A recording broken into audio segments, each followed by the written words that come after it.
Over 15 dance groups performed at the Dancing on the Border Ukrainian Dance Festival this weekend.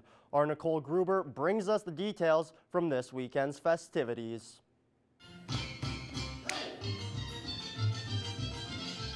Over 400 dancers from across Alberta and Saskatchewan performed at the Dancing on the Border Festival this weekend. This is the 15th year and the first time in 2 years the event has taken place. Organizer Caitlin Yacey says they are happy to do this again as it's all for the kids. We're very excited. We have been waiting for this for 2 years. We were really upset when we had to cancel in 2020. And it's for the kids. I know the kids are extremely excited. Everyone is so happy they get to be back here and they get to dance again. Most dancers are excited to be dancing again and sharing their culture. Really excited. Really excited, yeah. It's good to dance after 2-3 years. Yeah, getting to see everybody's faces and actually be on stage and have something to look forward to. I'm very excited. I love Ukrainian dancing. Especially what's going on with Ukraine right now. It's great to be on stage performing, even though other people in Ukraine can't right now. It's good to show that culture.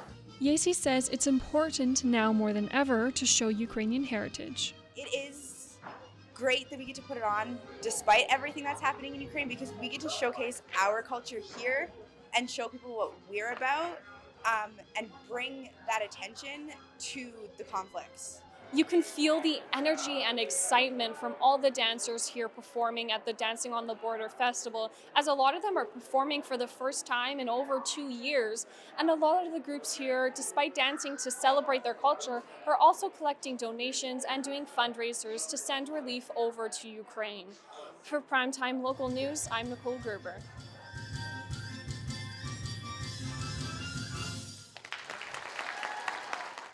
Now, here are your agriculture prices for today.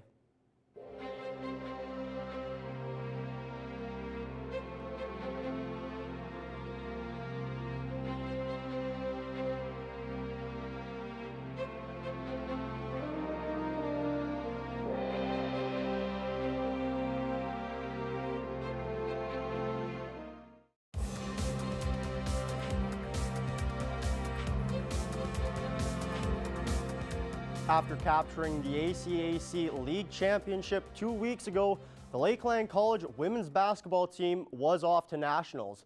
Jasmine King and myself caught up and talked about how the Rustlers' season finished.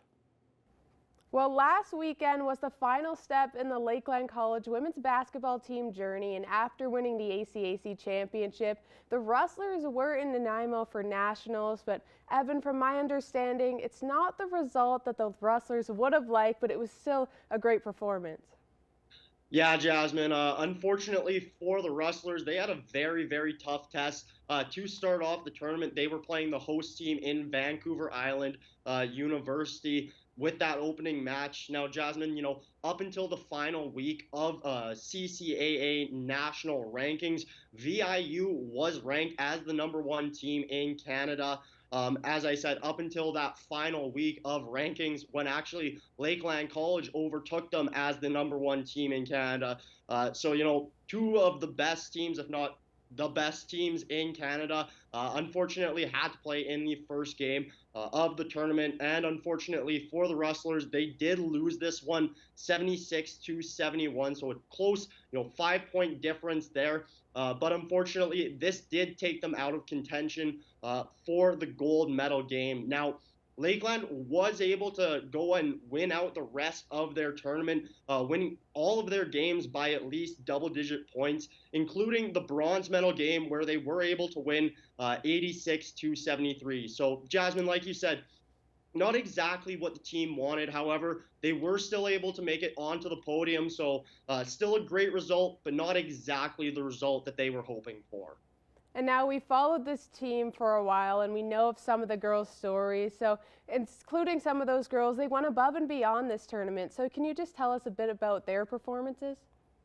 Yeah, actually, Jasmine, two of the girls, along with a coach on the Lakeland College team. So, just starting it off with some of the girls here, Bilge Topologlu was given a first-team All-Star nod for the tournament. Now, Jasmine, all season long, Bilge has been a dominant force for Lakeland College on both ends of the floor. She has a fantastic ability to finish under the basket, and she really powers her way through there. And then, on the D side of the ball, she's able to come up huge, whether it be, big defensive rebounds or absolute monstrous blocks for the Rustlers team. So she was acknowledged for her efforts.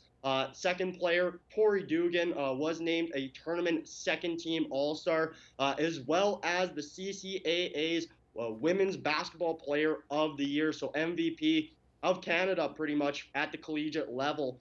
Now, Jasmine, throughout the season, she led the ACAC in assists as well as three-point percentage, and that's just on the court. The amount of things that she was able to do for this Rustlers team, from a leadership standpoint and from a mentorship standpoint, you can't quantify what that was, but she was so big for this team and a huge reason why Lakeland was able to go undefeated on the season. So just an absolutely great way for her to finish off her Lakeland College career. And finally, as I mentioned, Jasmine, a coach was also given a nod. Chris King won Coach of the Year for the CCAA. He was also the ACAC Coach of the Year for the North Division. Now, this Rustlers team, right from the beginning of the season, they were determined to make it back to the national championships, after they had made it back in 2020. But of course, COVID hit right when they were about to head out for the tournament. So they were unable to go. That was their number one goal this year. And really, it was Chris King who kept those girls focused day in, day out and staying on that grind. Not only was Chris able to prepare these girls to go and win on the court, but I saw a quote here. He was also able to prepare them to win in life, and I think that that perfectly encompasses Chris. And so, I guess just wrapping things up here, Jasmine, congrats to the girls, who got awards, but also just all the girls on that team for the fantastic season. Yes, congratulations is right. We know all the work, like we said, they put in throughout the season. So it's just great to see them complete their journey and get that bronze medal. Now the Lakeland women's basketball team, along with the other Rustlers teams, will have their Rustlers Awards Thursday night at the Lloydminster campus. We'll go now to Shelby Clark for a second look at your evening forecast.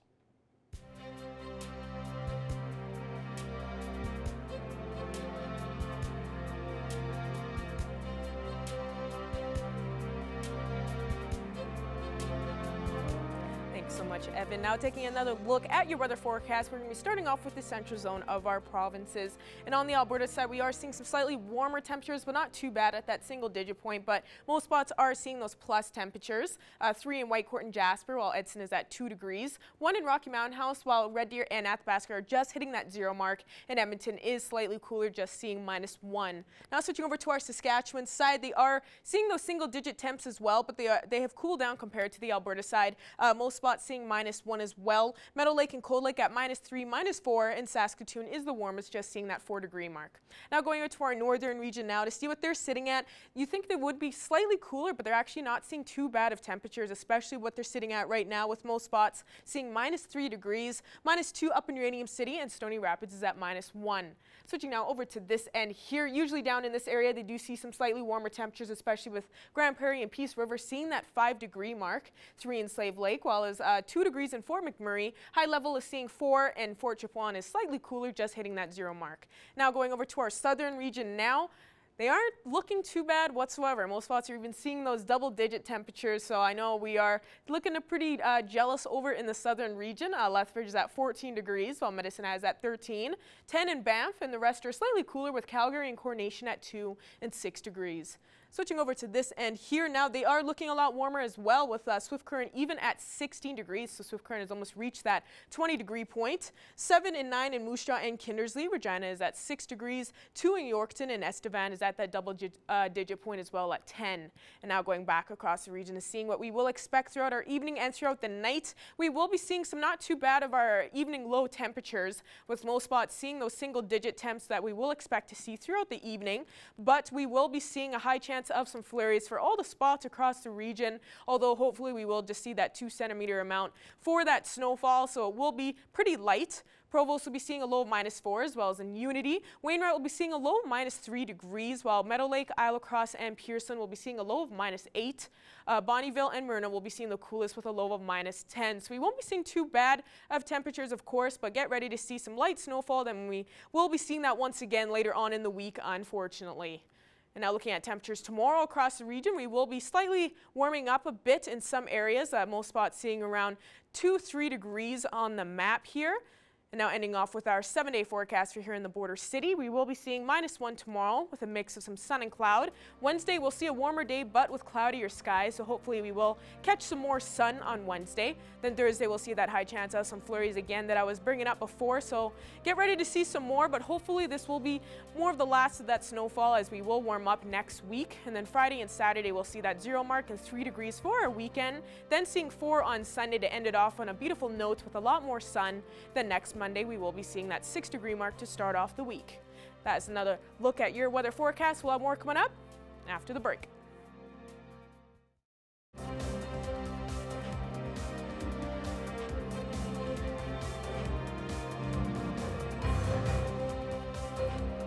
Speaking with us for Primetime Local News is Dr. Brenda Ralston with Lakeland College. Thank you so much for taking the time to speak with us. Thanks, Shelby. I appreciate the opportunity. Of course, we're glad to be able to speak with you. Now, you won the AFAC Award of Distinction, and this stands for Alberta Farm Animal Care, for everybody out there that's wondering. But what is this award rewarded for exactly? What is it all about? So basically, the award is based on contributions to the industry with regard to animal welfare and wellness. So AFAC has been championing this award for a number of years, and so they learn wellness in the industry. Now, would you be able to give us a better understanding of all the work that you and your team do and all the hard work that you do at Lakeland College? Sure. So the first thing I'd like to say is it takes a team, and this award isn't just for me. It's for a whole bunch of people that have been working together on animal welfare and wellness. So I guess the most important people, well, first I'll talk a little bit about the work we do. A lot of the work that we do is related to either products or processes that help in terms of animal welfare. So been involved in a number of livestock pharmaceutical development work, such as the oral meloxicam that's out there for use for cattle to alleviate pain with management procedures such as castration, that type of thing.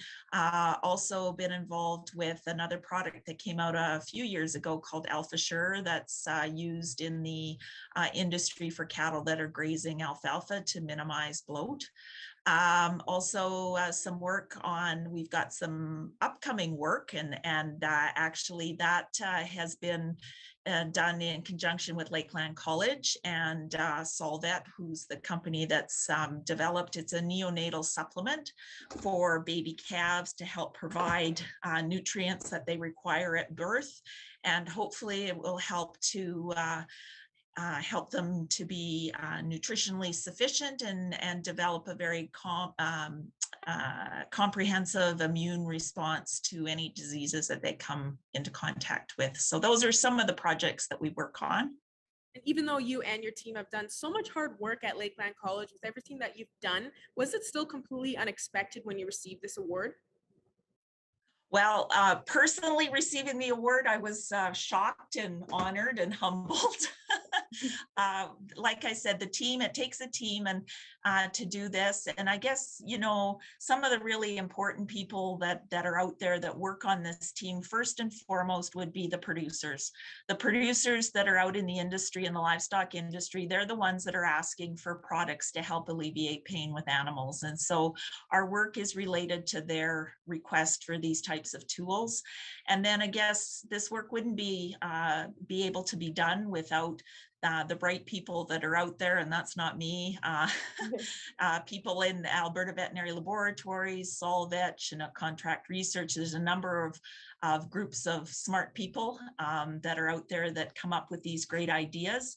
And then I guess industry organizations that champion them, like the Alberta Beef Producers, Alberta Lamb, all of the producer groups that are out there.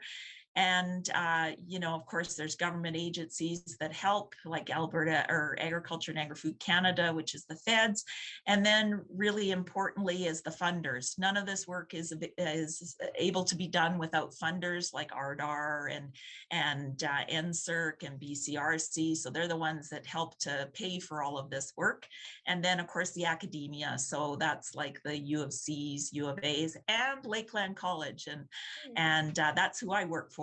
And I'm very appreciative for the support from Lakeland. So there's a great team of people up there in Vermilion that help out with these field studies. They're the boots on the ground, and they're the ones that allow me to be able to work in this space. So I appreciate their support. Well, from all of us here at Primetime Local News, we want to congratulate you and your team on this award. And thanks again so much for joining us today. Thank you. And we're really excited to see where animal welfare and wellness goes in the future. And we hope to be able to play a part. Thanks so much, Shelby.